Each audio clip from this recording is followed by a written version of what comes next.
অস্ত্র হাতে গুলি ছুটতে ছুটতে এগিয়ে যাওয়া ব্যক্তিটি আসিফ আহমেদ, ঢাকা উত্তর সিটি কর্পোরেশনের ৩৩ নম্বর ওয়ার্ডের কাউন্সিলর এবং আওয়ামী লীগ সমর্থিত নেতা।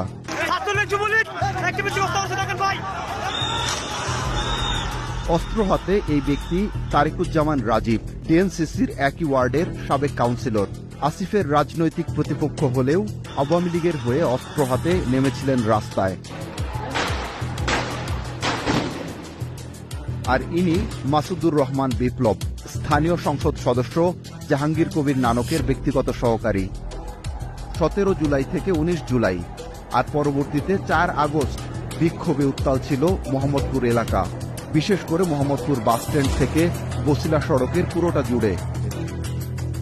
সে সময়টায় এই এলাকায় সশস্ত্র অবস্থায় ছিল সরকারি বিভিন্ন বাহিনী। তাদের ঠিক সামনে আগ্নেয়াস্ত্রসহ অবস্থানে ছিল আওয়ামী লীগ ও এর অঙ্গ সংগঠনের নেতাকর্মীরা। তারা বিক্ষোভকারীদের ধাওয়া দিয়ে কখনো ময়ূরভিলা পর্যন্ত এগিয়ে আসেন, কখনো পিছু হটেন।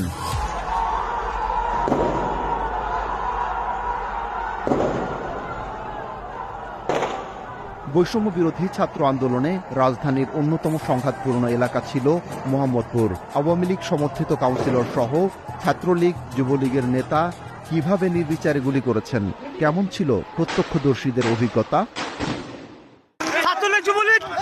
আন্দোলনে অংশ নেওয়া ১৪ বছরের কিশোরের গুলিবিদ্ধ নিথর দেহ নেওয়া হচ্ছে। খালাতে ভাই ছিল, বলতেছে এমন তোর ভাই আমাদের সাথে ছিল, আন্দোলন আমাদের সাথে ছিল। আমরা সব মানে ধাওয়া পাল্টে গেছিলাম, দেখছিলাম একটা আমার ভাই মানে উষ্টাকা পড়ে গেছে। উষ্টাকা পরে মানে আসিফ কমিশন বলে ঠাস করে একটা গুলি মারছে মাথায়।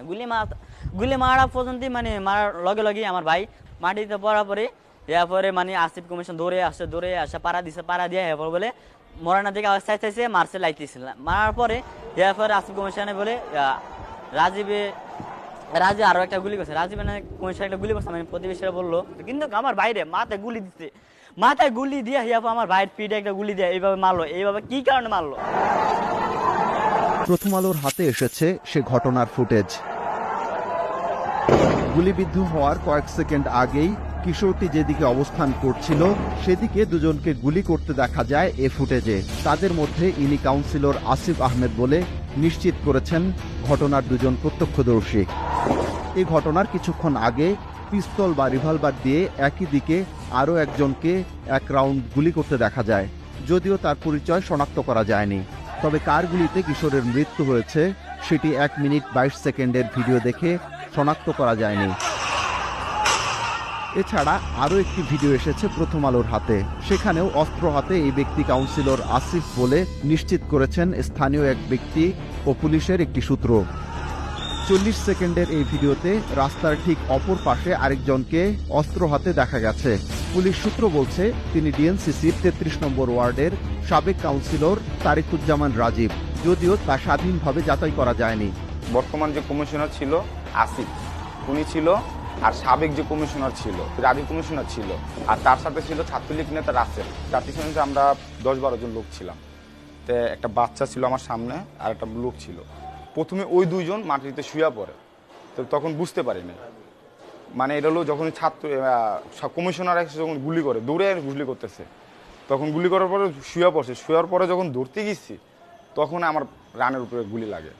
গুলি লাগার পরে আমার সাথে আর একটা ছেলে ছিল, ওই ছেলেরাও মানে এগুলো দেখে ধরতে গেছে, ওরও হাতের ডান হাতের গুলি এদিক দিয়ে ঢুকে এদিকে বের হয়ে গেছে। একই ভিডিওতে পিস্তল অথবা রিভলভার হাতে আরেকজন মাসুদুর রহমান বিপ্লব, এই এলাকার আওয়ামী লীগের তৎকালীন সংসদ সদস্য জাহাঙ্গীর কবির নানকের ব্যক্তিগত সহকারী। পুলিশ ও র্যাবের পৃথক দুটি সূত্র এ তথ্য নিশ্চিত করেছে। বিপ্লবের গুলির ভয়াবহতা ধরা পড়েছে আরেকটি ফুটেজে। ফুটেজটি কত তারিখে ধারণ করা তা নিশ্চিত হওয়া যায়নি। বিক্ষোভকারীদের ওপর মুহুর্মুহু গুলি করেন বিপ্লব, একজন সেখানেই লুটিয়ে পড়েন।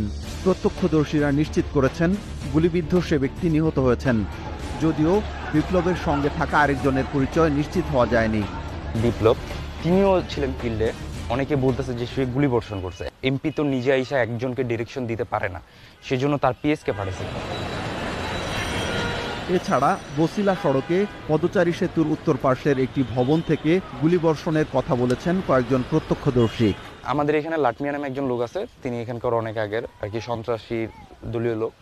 তার ছেলে ছিল জামাল নামে একজন, তিনি হচ্ছে গিয়ে বাসার 2 তলা থেকে ওয়াশরুমের যে ভেন্টিলেটর হোলগুলো হয় সেখান থেকে তার নিজস্ব রাইফেল দিয়ে গুলি চালাচ্ছিল। ওই গুলিতে মনে করেন 2 জনের মতন আহত হয়। দেন ছাত্ররা এক পর্যায়ে করে কি তার বাসায় গিয়ে আগুন লাগায় দেয়। এগুলো হচ্ছে কি আপনার 3-4 তারিখের কাহিনী। 17 থেকে 19 জুলাই এবং পরবর্তীতে 4 আগস্ট আওয়ামী লীগের স্থানীয় কাউন্সিলর, ছাত্রলীগ, যুবলীগের নেতাকর্মী সহ অনেকেই আগ্নেয়াস্ত্র নিয়ে বিক্ষোভকারীদের উপর হামলা করেন। ফুটেজে চিহ্নিত কিশোরের পরিবার আসিফ আহমেদ, তারিকুজ্জামান রাজীব, মাসুদুর রহমান বিপ্লব সহ 59 জনের বিরুদ্ধে একটি মামলা করেছেন ঢাকার চিফ মেট্রোপলিটন ম্যাজিস্ট্রেট বা সিএমএম আদালতে। এ বিষয়ে জানতে কাউন্সিলর আসিফ ও সাবেক কাউন্সিলর তারিকুজ্জামান রাজীবের মুঠোফোনে কল দিয়ে বন্ধ পাওয়া গেছে।